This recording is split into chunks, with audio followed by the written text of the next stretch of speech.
오늘 주신 하나님 말씀 함께 보겠습니다. 사무엘하 3장 12절에서 21절 말씀입니다. 아브넬이 자기를 대신하여 전령들을 다윗에게 보내어 이르되 이 땅이 누구의 것이니까? 또 이르되 당신은 나와 더불어 언약을 맺사이다.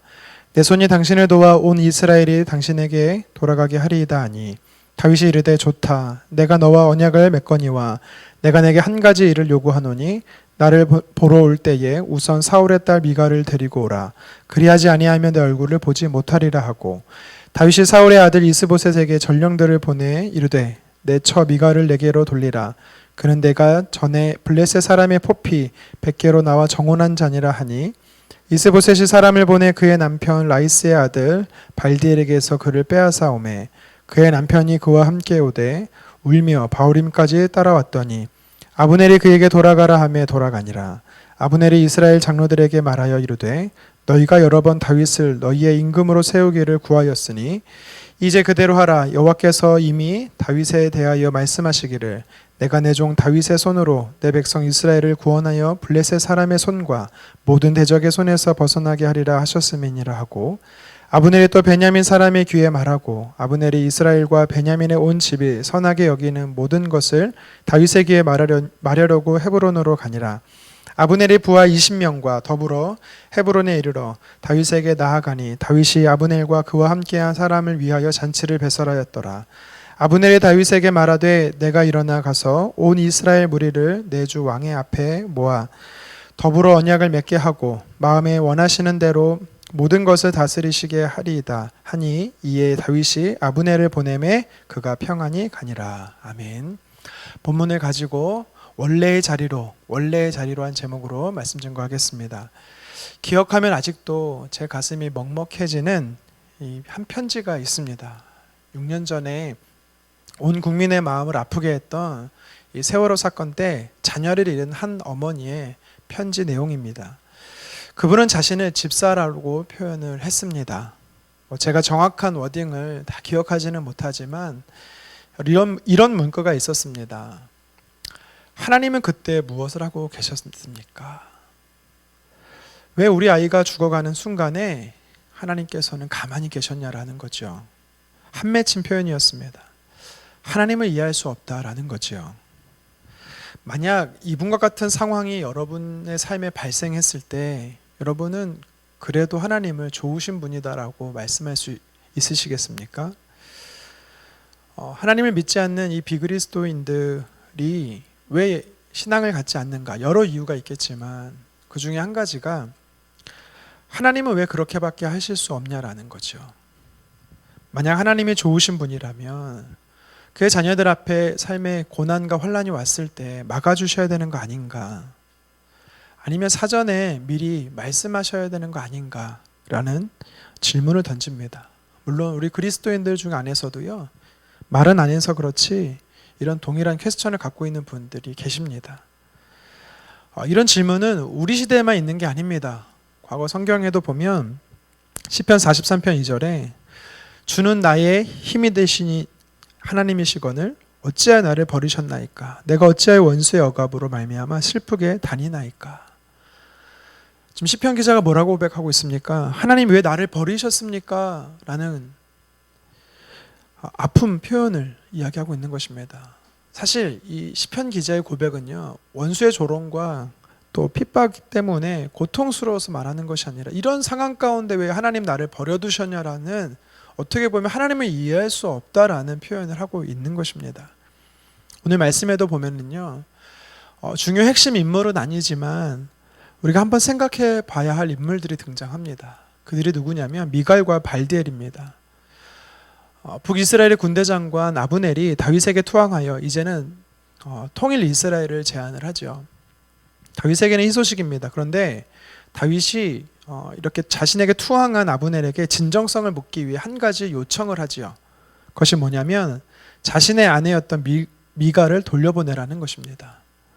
여러분, 미갈이 누굽니까? 사울의 딸이지요. 다윗의 아내였습니다.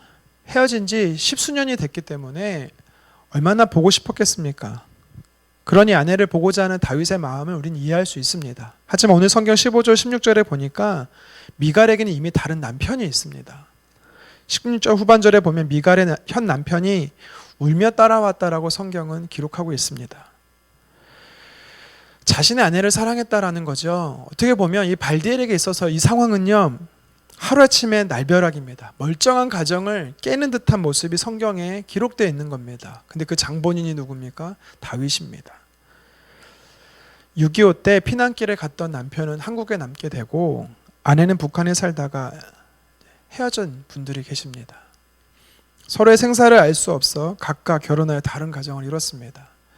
그러다 오랜 시간이 흘러 이산가족 찾기에 상봉한 분들이 있습니다. 참으로 가슴 아픈 사연이지만 두 사람은 결국 각자의 삶을 인정할 수밖에 없는 것입니다. 다윗도 미갈의 삶을 인정해야 했던 것 아닐까요? 왜 다윗은 발디엘에게서 미갈을 빼앗아 오는 것일까요? 하나님은 또 그것을 왜 그렇게 허락하시는 걸까요? 다윗에게 아내가 없었을까요? 아닙니다. 성경에 보면 그 당시에 최소 6명이나 있었습니다. 미갈의 감정은 기록되지 않기 때문에 알 수 없지만 분명한 것은 미갈의 남편이었던 발디엘에게는 청천벽력의 상황이라는 것입니다. 어떻게 보면 하나님이 참 너무하시다 말할 수 있는 상황이죠. 남의 아내를 빼앗는 것 같이 보이는 오늘의 본문의 말씀을 우리는 어떻게 이해할 수 있을까요?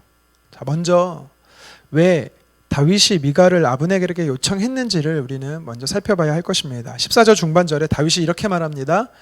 내 처 미갈을 내게로 돌리라. 그는 내가 전에 블레셋 사람의 포피 100개로 나와 정혼한 자니라 하니. 아멘. 다윗에게 있어서 미갈은요, 부인일 뿐만 아니라 첫째 부인일 뿐만 아니라 본처였습니다. 당시 왕들은 이 주변 국가의 평화협정을 관계를 맺는 명목하에 이 정치적 이해관계 속에서 정략 결혼을 참 많이 했습니다. 하지만 미갈은 다윗이 왕이 되기 전에 이 골리앗을 죽임으로 얻은 사랑하는 아내였습니다. 그리고 미갈은 사무엘상 19장에 보면 그의 아버지 사울 왕이 다윗을 죽이려고 할 때 그의 남편이었던 다윗을 창에서 달아내려 도망칠 수 있게 도와줬습니다. 그러니까 다윗에게 있어서 미갈은 생명의 은인이었던 것이지요.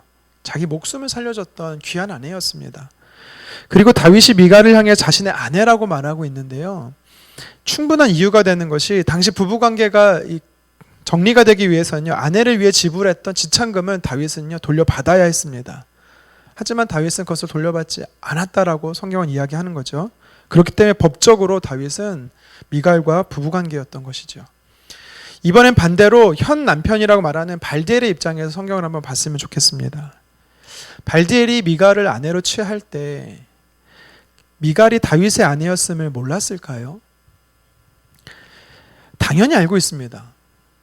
아버지 사울이 불법적으로 미갈을 발디엘에게 시집 보낸 것이지만 이 발디엘은요, 미갈을 아내로 맞을 때 사실 아내로 맞으면 안 되었습니다. 왜냐하면 하나님의 말씀 율법에서 이웃의 아내를 탐하지 말라라고 출애굽기에 분명히 얘기했습니다. 그리고 레위기 20장 10절에는요, 남의 아내를 간음하는 자는 반드시 죽이라라고 성경에서 분명히 그것을 금하고 있었습니다. 사울 왕이든 또 본문의 발디엘이든 이 사실을 전혀 몰랐을까요? 아니요. 너무 뻔하고 부정할 수 없는 이유가 있었기 때문에 미갈을 아내로 맞은 겁니다. 그것이 뭡니까? 왕의 사위가 되고자 했던 것이죠. 사무엘상 25장 44절에 보면 발디엘의 고향이 갈림이라고 말합니다. 이 갈림이란 지역이 어디냐면 사울 왕 고향 기브아와 바로 옆 동네입니다. 오늘 말씀에 발디엘이 그의 아내를 뺏겨 눈물을 흘렸다라면 미갈이 다른 사람의 아내로 팔려갔다라는 사실을 다윗이 알았을 때 다윗은 피눈물을 흘렸을 것입니다. 자, 그렇다면 하나님께서 통일 이스라엘을 이룩함에 앞서 이 다윗에게 아내 미갈을 찾아오도록 허락하신 이유 무엇이고 그것이 우리에게 도전하는 영적 의미가 무엇인지를 살펴보겠습니다. 첫 번째는 그것이 죄라면 돌이켜야 한다는 겁니다. 아무리 시간이 오래 지났어도 그것이 하나님 보시기에 죄라면 우리는 돌이켜야 하는 것입니다. 발디엘은 다윗에게 미갈을 빼앗아 자신의 아내로 삼고자 한 이것은 명백한 죄입니다. 성경 10계명 중에 10번째를 범하는 계명이고요. 조금 전에 말씀드린 대로 분명히 그런 자를 죽여야 한다라고 성경은 말하고 있습니다. 그러니까 발디엘은 가정을 깨고 사회 문제를 야기했던 큰 범죄를 이미 그가 먼저 지었던 것입니다. 하지만 발디엘은요, 자신의 권력을 이용해서요, 그 죄를 회개하지도 않았고 돌이키지도 않았고 심지어 미갈을 빼앗기는 그 순간까지도 엄청난 권력을 그는 누리고 있었습니다. 발디엘이든 사울왕이든 그 누구든 성경이 그것이 죄라고 말하면 반드시 돌이켜야 되는 것입니다. 발디엘은 자신의 잘못을 회개할 시간이, 돌이킬 시간이 충분히 많이 있었습니다. 하나님께서는요, 어쩌면 발디엘이 돌이킬 수 있도록, 회개할 수 있도록 시간을 오래 참으심으로 기다리셨던 것입니다. 16절에 울며 빼앗기는 발디엘의 모습은요, 우리에게 주는 영적인 메시지가 있는 것입니다. 우리도, 저와 여러분들도 이렇게 회개하지 않으면 마지막에 울며 이를 가는 상태가, 그런 상태로 놓이게 된다라고 성경은 이야기하는 것입니다. 다윗 역시 발디엘과 비슷한 죄를 범했습니다. 어떤 죄를 범했습니까? 밧세바를 범했습니다. 밧세바의 남편 우리아를요, 죽음으로 몰아넣습니다. 그런데 발디엘과 다르게 다윗의 차이점이 뭡니까? 시편 51편에 보면 다윗은 그것이 죄임을 뼈저리게 느끼고 뼈저리게 하나님 앞에 회개했던 것입니다. 오늘날 그리스도인 중에 그리스도인이라고 말하는 사람들 중에 분명히 있어서는 안 되는 곳에 머무는 자가 있습니다. 하나님께서 그것이 죄라고 말합니다. 그것이 틀렸다라고 말합니다. 기뻐하지 않는다라고 말합니다. 그럼에도 불구하고 반복해서 하는 경우가 있습니다. 시간이 오래 지속되다 보니 이제는요, 무뎌져 버려서 괜찮다고 스스로 합리화하면서 생각합니다. 여러분, 사람은 그럴 수 있어도요, 하나님은요, 그렇게 인정하지 않습니다. 하나님께서 돌이키라고 회개할 시간을 분명히 주십니다. 그런데 우리가 그것을 하나님 주신 시간 안에서 회개하지 않고 돌이키지 않는다면 어떻게 됩니까? 하나님은요, 반드시 심판하십니다. 하나님 앞에, 오늘 말씀을 가지고 하나님 앞에 저와 여러분들이 말씀으로 조명되는 시간 됐으면 좋겠습니다. 우리가 오래된 죄든 아니면 방금 지은 죄든 돌이켜야 한다라면 하나님 주신 시간 안에서 회개하고 돌이키기를 간절히 소망합니다. 계속해서 오늘 본문의 미갈과 발디엘의 말씀이 우리에게 도전하는 메시지가 있습니다. 그것이 뭐냐면 우리를 원래의 자리로 회복시킨다라는 거죠. 하나님은요, 저와 여러분들을 은혜의 자리로 회복시키기를 원하십니다. 이미 발디엘이 다윗에게서 빼앗아 간 것입니다. 다윗이 그의 아내 미갈을 빼앗은 게 아니라 다윗의 아내였던 미갈을 이미 발디엘이 빼앗아 갔던 것입니다. 그래서 다윗은요, 되찾아오는 것입니다. 이건 참으로 중요합니다. 왜냐하면 분열 왕국, 이 남쪽과 북쪽의 분열 왕국을 하나님께서요, 하나로 세워가심에 앞서 하나님께서는 깨어진 가정을 먼저 바르게 세우시기를 원했던 것을 우리에게 이야기하는 것이죠. 여러분, 그렇습니다. 하나님은요, 우리의 삶에 역사하실 때 원래의 자리로 돌이키시기라고 하는 회복의 은혜를 주기 원하십니다. 그것을 기뻐하시는 분이 바로 하나님이세요. 건강을 잃어버리셨다라면 회복시키기 원하십니다. 죄로 인해 빼앗겼던 나라도 하나님은 회복하시고요, 심지어 우리의 잘못된 결정으로 고통받는 상황 속에서도 하나님은 회복하기 원하시는 분이십니다. 지금 여러분들의 삶 안에 회복해야 되는 영역이 무엇이 있습니까? 너무 멀리 와서 더 이상 돌아갈 수 없다라고 생각하는 영역이 무엇입니까? 하나님은 원래의 자리로 저와 여러분들을 돌리시기를 원하시는 분이십니다. 그 은혜를 베풀어 주기를 원하시는 분이십니다. 지금 우리는 다시 돌이킬 수 없을 정도의 고통의 시간을 보내고 있습니다. 이전처럼 모여 예배하지 못하고 교제하지 못하고 봉사하며 섬기지 못하고 있습니다.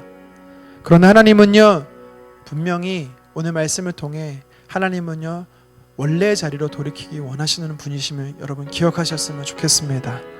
하나님이 허락하시는 때가 되면, 그 시간이 되면 우리는요, 함께 모여 예배할 것입니다. 함께 하나님을 섬기게 될 것입니다. 회복이 있는 것입니다. 그래서 저와 여러분들은 죄의 자리에서 돌이킬 뿐만 아니라 다시 은혜를 회복의 자리로 돌이키실 그 하나님을 기대하셨으면 좋겠습니다. 그래서 죄의 자리에서 떠나 은혜의 자리를 회복하실 뿐만 아니라 마땅히 우리가 경험해야 되는 이전의 자리로 돌이키실 그 하나님의 은혜를 사모하며 오늘을 살아가는 저와 여러분 되기를 주님의 이름으로 축원합니다.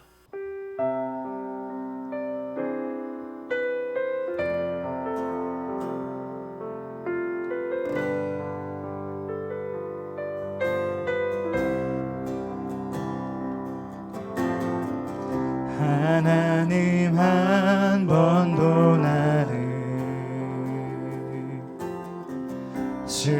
지킨 적 없으시고 언제나 공평과 은혜로 나를 지키셨네. 지나온 모든 세월들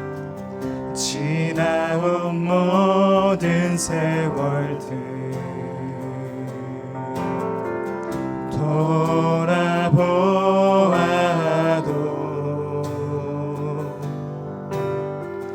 그 어느 것 하나 주의 손길 안 미친 것 전혀 없네.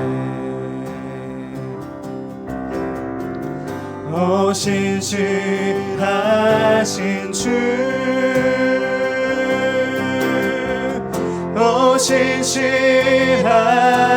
주, 내 너를 떠나지로 않으리라. 내 너를 버리지로 않으리라. 약속하셨던 주님, 그 약속을 지키사 이후로도 영원토록 나를 지키시리라 확신하네. 오 신실하신 주, 오 신실하신 주, 오 신실하신, 오 신실하신 주,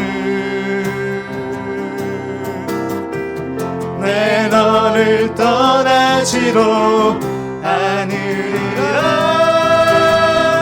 내 너를 버리지로 않으리라. 약속하셨던 주님, 그 약속을 지키사 이후로도 영원토록 나를 지키시리라 확신하네.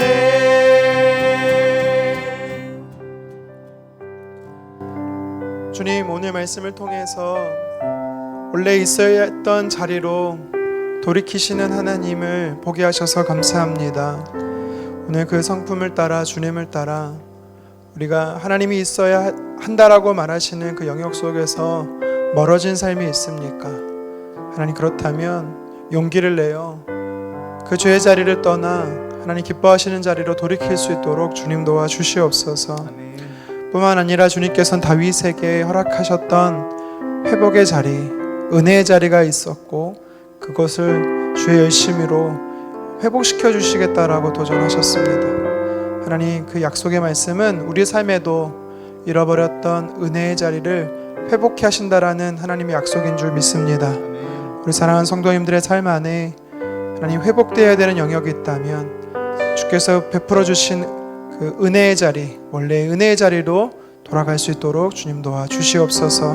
감사드리며 예수 그리스도의 이름으로 기도드립니다. 아멘.